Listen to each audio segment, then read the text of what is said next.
各位觀眾大家好，歡迎收睇今日要聞。今日嘅內容有：中共利用詐騙中心獲取美國人資料；美知名喜劇演員讚大紀元係照亮前方嘅燈塔；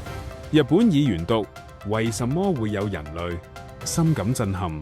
最新嘅美中委員會報告發現，中共正喺度利用緬甸嘅詐騙中心擴大其外交與安全影響力，並獲取美國人嘅資料。根據今個月發佈嘅2025年美中經濟安全審查委員會報告，中國犯罪集團已經喺東南亞建立咗龐大嘅詐騙中心網絡，而緬甸已經成為主要樞紐。呢啲據點就好似現代奴隸制網站，被販運嘅勞工喺嗰度進行愛情詐騙、投資詐騙、加密貨幣詐騙及其他針對全球受害者嘅網絡犯罪活動。2021年緬甸軍政府政變之後，該產業迅速擴張，尤其是喺克倫邦、洛邦以及緬甸軍政府控制力最弱嘅邊境地區。呢啲中心大多由中國犯罪集團經營，佢哋利用賭場綜合體或者新建嘅商業場所，配備完善嘅電腦網絡同埋星鏈設備。佢哋以工作機會為有利，誘騙嚟自中國、東南亞、南亞同非洲嘅受害者。呢啲人被強制監禁、強迫加班，如若反抗就會遭毆打或者酷刑。呢啲詐騙中心欺詐對象亦都包括美國同中國公民，每年竊取金額高達數百億美元。由於武裝抵抗組織對中國喺一帶一路倡議下獲取基礎設施同原材料至關重要，北京多年嚟一直容忍呢啲詐騙中心嘅存在。但係中國公民遭受嘅經濟損失規模之大，已構成直接嘅經濟威脅，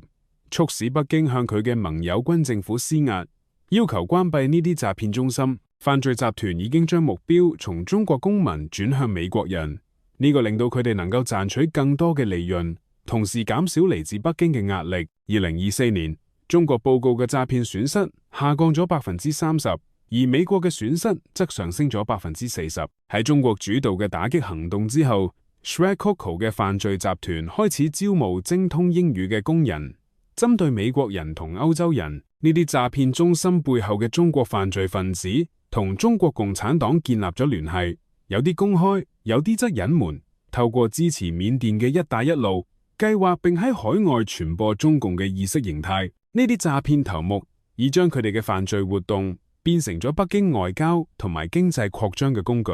中國黑幫頭目萬國區綽號斷崖嘅案例，說明咗北京係點樣容忍嗰啲為其利益服務嘅犯罪網絡㗎。萬國區曾經領導 14K 三合會，並因此入獄14年。出獄之後，佢重整旗鼓，喺2019年同克倫民族軍，一個同軍政府結盟嘅民族武裝組織合作，創建咗東梅區。東梅區最初被宣傳為旅遊景點，但好快就淪為詐騙中心。隨住萬國區不斷擴張其犯罪帝國，佢把自己包裝成親中共人士，並喺2017年喺柬埔寨創立咗世界洪門歷史文化協會。該協會宣揚中共喺香港同台灣等問題上嘅罪事。據美中經濟與安全審查委員會報告，萬國區宣稱：我過去為黑幫而戰，而家為中共而戰。同時將詐騙所得洗錢至中國境內嘅商業活動，包括房地產同建築業。北京方面並未對其採取任何嘅行動。呢個表明北京願意容忍支持其更廣泛議程嘅犯罪集團。中共亦都利用呢啲詐騙中心作為借口，喺整個地區部署自己嘅安全部隊。呢種由內而外嘅策略，讓北京喺鄰國內部安全機構中站穩腳跟。美中委員會報告將東南亞描述為中共打算喺非洲、拉丁美洲同埋中亞複製戰術嘅試點區。北京利用中國跨國犯罪集團嘅存在，施壓各國政府接受中國喺安全方面扮演更重要嘅角色。2023年5月25號，中共同老撾同意深化執法與安全合作，以打擊跨國犯罪。2024年9月，柬埔寨內政部長薩爾索卡訪問北京，承諾擴大聯合執法力量，特別係打擊犯罪網絡。今年9月，中國同柬埔寨、老撾、緬甸、泰國同越南共同主辦咗瀾滄江湄公河執法合作機制會議，雙方同意加強情報共享，並聯合行動針對詐騙中心。中共仲利用詐騙中心問題向泰國施壓。泰國係美國嘅條約盟友，歷史上一直拒絕中國警方喺其境內展開行動。中國要求泰國允許中國安全部隊喺泰國境內展開工作。今年1月，中國演員王興喺泰國被綁架並被販賣到緬甸嘅一個詐騙中心後，據報道，中國赴泰遊客數量下降咗33%，對泰國經濟造成咗重大打擊。為咗安撫中國訪客，泰國總理帕通塔恩西果瓦喺2月6日會見中國領導人習近平，並誓言加強同中國嘅執法合作。到2月底，泰國允許中國高級官員同埋中國安全部隊參與跨境突襲詐騙中心。中共當局嘅文件顯示，當中共嘅安全部隊參與突襲詐騙中心嘅時候，經常沒收大量用於詐騙嘅裝置。舊年8月，中共公安部宣布，中國安全部隊參與咗緬甸嘅突襲行動，沒收咗大量電腦同埋手機，全部運返中國。呢啲裝置好可能包含中國犯罪網絡嘅情報，以及包括美國人在內嘅詐騙受害者嘅高度敏感個人資料。美國和平研究所喺美中經濟與安全審查委員會作證，表示中共唔願意同其他國家分享從呢啲裝置中提取嘅資訊。11月12號，美國哥倫比亞特區檢察官辦公室成立咗新嘅詐騙中心打擊隊，以打擊遍佈東南亞嘅詐騙集團。該行動匯集咗美國檢察官辦公室、司法部刑事司、聯邦調查局、美國特勤局、國務院、財政部外國資產控制辦公室同埋商務部。打擊部隊正敦促美國公司切斷呢啲犯罪集團同美國數碼基礎設施嘅聯繫，並關閉用於針對受害者嘅美國網站同埋賬號。目前，緬甸軍方已經對多個據點採取行動，查封詐騙網站，並申請沒收衛星終端嘅搜查令。而聯邦調查局則派遣探員前往曼谷，同泰國皇家警察合作，打擊臭名昭著嘅 KK 公園。美國聯邦官員表示，呢一項行動將會動用一切可用手段，打擊外國犯罪網絡，追回被盜資金，並防止美國系統被用嚟對付美國公民。希望呢支打擊部隊亦都能夠遏止中共嘅影響，並協助阻止北京進一步獲取美國公民嘅數據同資金。美國知名喜劇演員羅伯·斯內德近日參加南加州一場高規格私人募款晚宴嘅時候，講俾主流人士知，喺當今嘅新聞界，大紀元時報獨樹一幟。佢係無畏嘅英雄，喺呢個黑暗嘅時代，佢無疑係照亮前方嘅燈塔。斯內德係美國知名嘅喜劇演員，同時亦都係編劇同電影導演，主演過多部荷里活電影。佢亦係大紀元嘅忠實讀者。佢話大紀元係真正新聞嘅來源，佢唔帶任何意識形態色彩，唔受大企業、政府或者其他任何勢力嘅控制。佢唯一專注嘅就係報道真實嘅新聞。我由衷咁敬佩，亦都由衷咁感謝大紀元。佢仲話，因為拒絕好似其他媒體一樣散播所謂自由派嘅胡言亂語，大紀元因而被污衊並貼上右翼嘅標籤。但佢哋始終咁勇敢，專注於新聞報道。佢哋以最原始嘅新聞報道方式，及時呈現事件嘅真相。佢哋能夠堅守新聞業嘅初心，呢個喺當下嘅環境中顯得尤為意義非凡。呢個先係真實嘅大紀元。大紀元係2000年喺美國創立嘅媒體集團，目前已經成為全球最大嘅中文同多語種報紙同網絡媒體。大紀元時報迄今發行21種唔同語言嘅版本，覆蓋全球35個國家。姊妹媒體新唐人電視台喺全球設有10幾個分社，製作中文、英文、法文同西班牙文等多語種節目內容，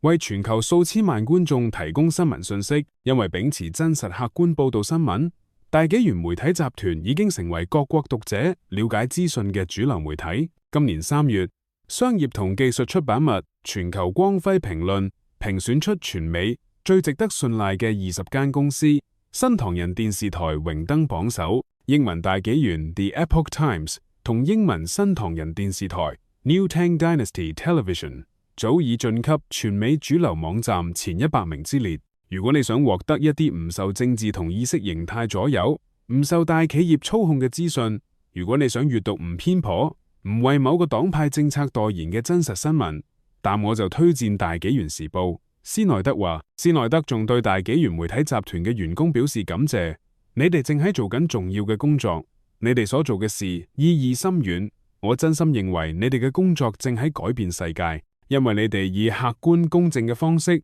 向人傳遞新聞，呢個正正係當今社會所缺乏嘅。如今嘅新聞客觀性已經蕩然無存，充斥住各種有目的嘅議程，而大紀元始終唔為所動。你哋唔隨波逐流，拒絕反覆灌輸議程嘅做法，拒絕好似其他媒體一樣強行灌輸民眾某種觀點。雖然淡樣會令到一啲人感到惱怒，但你哋仍然堅持為民眾提供真正嘅新聞，賦予人哋自主判斷嘅機會。喺當前新聞界，你哋嘅存在獨樹一幟。大紀元自創立以嚟，一直受到層出不窮嘅打壓，包括黑客攻擊、兇徒破壞等。最近2年，親共勢力喺海外不斷升級抹黑同埋恐嚇手段，但係大紀元始終堅守初心，致力於提供最真實嘅新聞報導。隨住全球影響力嘅擴大，大紀元擁有咗越嚟越多嘅忠實讀者。前加州州參議員、前橙縣縣政委員約翰·穆爾拉奇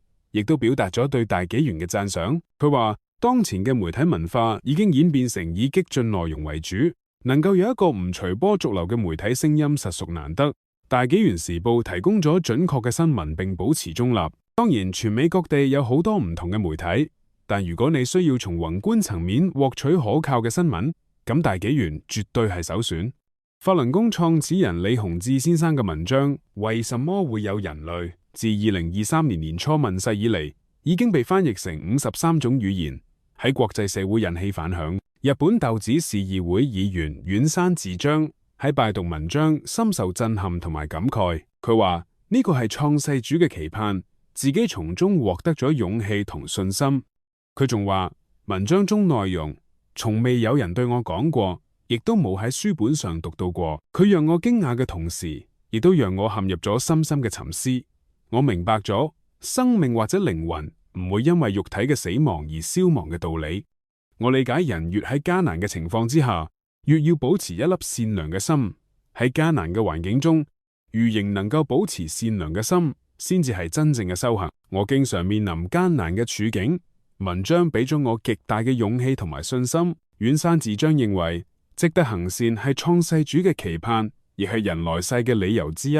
謹記創世主嘅教誨，盡可能做善事，就係喺度遵循宇宙嘅規律。對於人點解會嚟到世上，遠山先生一直喺度尋找答案。當拜讀咗李洪志先生嘅文章《為什麼會有人類》之後，佢明白咗人來世嘅真正意義。佢話：一直以嚟我心存疑惑，就係自己點解會嚟到呢個世上。聆聽咗李老師嘅教誨，明白咗每個人嚟到世上都係有自己嘅使命嘅。把握好當下，積極咁去完成好自己嘅使命係非常重要嘅。遠山先生認為喺當今世風日下、唯利是圖嘅社會中，無神論嘅謊言使人唔再相信神佛嘅存在。隨住道德嘅敗壞，人們無惡不作。喺呢個亂世中，為什麼會有人類？一文俾人類指明咗方向。佢表示，積德行善唔單止工作當中需要，任何情況下都需要。每個人所處嘅環境都唔同，但喺唔同嘅環境中，如能夠遵循李老師嘅教誨去努力同付出，好多事情都會發生變化，周圍嘅環境亦都會越變越好。亦即係話，種乜嘢因就有乜嘢果。譬如話，如俾人潑咗水，我就會諗到自己喺前世係咪都向人哋潑過水。凡事唔能夠只係睇表面，唔好去怨恨，要用善良嘅心去對待。我願意按照李老師嘅教導去做。遠山相信，如果人人都能夠遵循李洪志老師嘅教誨，願意做一個為佢嘅人，咁人際關係就會變得融洽，就會實現真正嘅世界和平。人總會有生氣同埋嘈交嘅時候，但如果心中牢記呢啲教誨，就會好快冷靜落嚟，並反思自己係咪說話過頭啦，做錯咗事等等，咁樣就容易原諒對方，包容對方嘅缺點，從而去關心對方。如果更多人知道咗呢個道理，世界真係會變好，人類亦會迎來冇戰爭嘅和平世界。遠山先生希望大家都能夠讀一讀為什麼會有人類。佢認為此文涵蓋咗對人生、對生命嚟講都係非常重要嘅啟示，每個人都會從中有所收穫，從而得到生命真正嘅提升。本集節目就介紹到呢度，請記得訂閱、點讚、更多支持香港大紀元，訂閱 Patreon，多謝。